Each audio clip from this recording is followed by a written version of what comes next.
I'd like to say that I've enjoyed the class, enjoy meeting each and every person that's been in the classes that I've attended.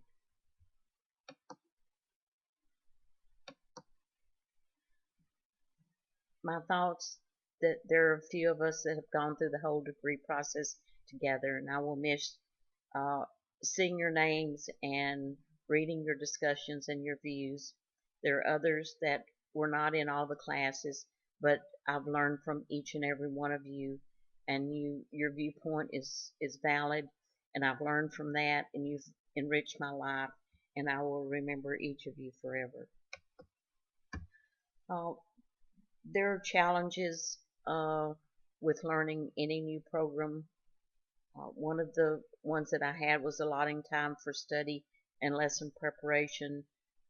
It seemed difficult with the amount of hours that I actually worked, but it was worth it in the long run. I also found it challenging to redesign a paper rather than creating a new one. For my final project, I decided to use LiveBinder. Uh, the blog seemed easy to do, but never seemed to be able to organize it in the way that I thought it should be. One of the downsides of the LiveBinder is that it's sometimes difficult to manage the tabs and add content. I found that there was a size limitation on the PowerPoint presentation, and uh,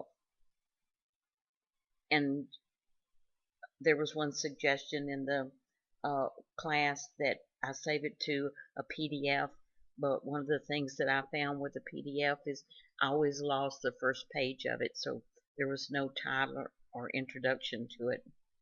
I think with any new process, there's always a learning curve.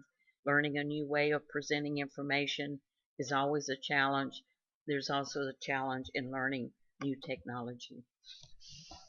A constructive suggestion for the final project experience, I would say that for me, I would have liked to start on week 1, making sure that I had my program learning outcomes week 1, to know for the whole 6 weeks what I really needed to do, what was the best way to present the information that I needed to turn in for my assignments. Should I use PowerPoint, Blog, Globster? Uh, what's the best technology to use? I had used in my previous classes a lot of PowerPoint. They're big files. It's very difficult, as I said in the previous slide, to get them into LiveBinder. Also, how much picture, graphs, or tables or charts should you use when you're using or making a presentation? That's you don't want to put too much in there. Do you put audio and you also have tabs that say the same thing? Just general, what's the best way to make a presentation? I would say the biggest suggestion that I would have is to start building the e-portfolio from the very first class of the degree plan. I think for myself, if I had started on the first class that I'd taken in the degree plan, that I built my e-portfolio from there, that it would have been easier for me. I don't know about others. And that way I could have saved the files from the very start.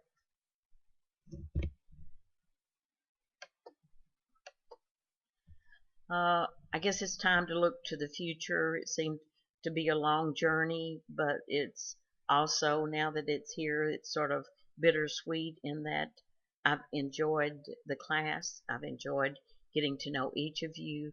I've enjoyed reading what you think about the discussions and your point of view.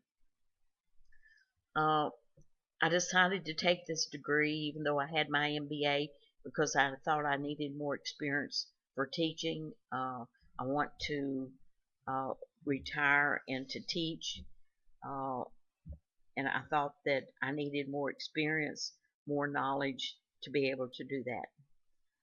Now I think that I have a better understanding of the process of teaching, what goes into it, how that you set up your lesson plans, and how you understand and what's best for the students that you're teaching.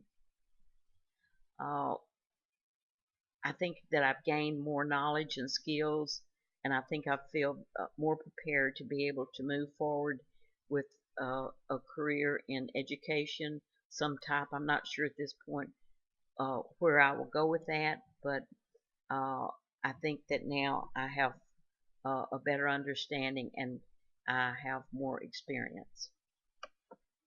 This is goodbye. Congratulations to each of you. And I wish you the very best. To Dr. Presley, thank you for pushing me and making me to try harder and to do better. And I appreciate that. Thank you so very much. And best to all of you.